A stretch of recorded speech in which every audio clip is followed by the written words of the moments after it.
In episode 3 of Then and Now, we're looking at Terrence Malick's Days of Heaven and a new Netflix film, Train Dreams.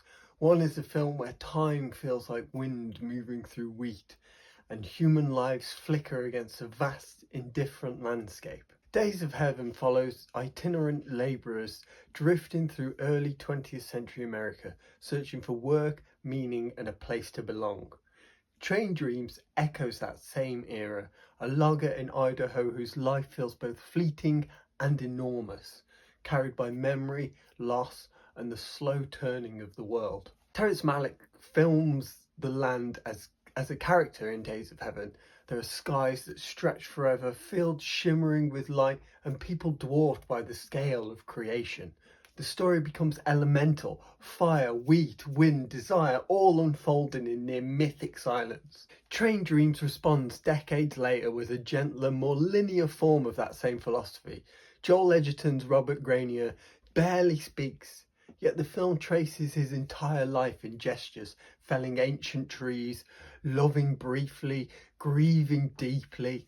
The Will Patton narration, Bryce Dessner's drifting score, and Parker Laramie's editing create a contemplative flow reminiscent of early Terrence Malick, like Days of Heaven. But this is more, Train Dreams is more warmer, more rooted, more human scaled. Days of Heaven can feel distant, its characters swallowed by Malick's grand visual poetry. But that distance is part of its design. The world is bigger than the people moving through it. Train Dreams risks something gentler. Its explanatory voiceover softens the mystery, its images are more readable, its philosophy less shrouded in light. Yet that clarity becomes its own beauty.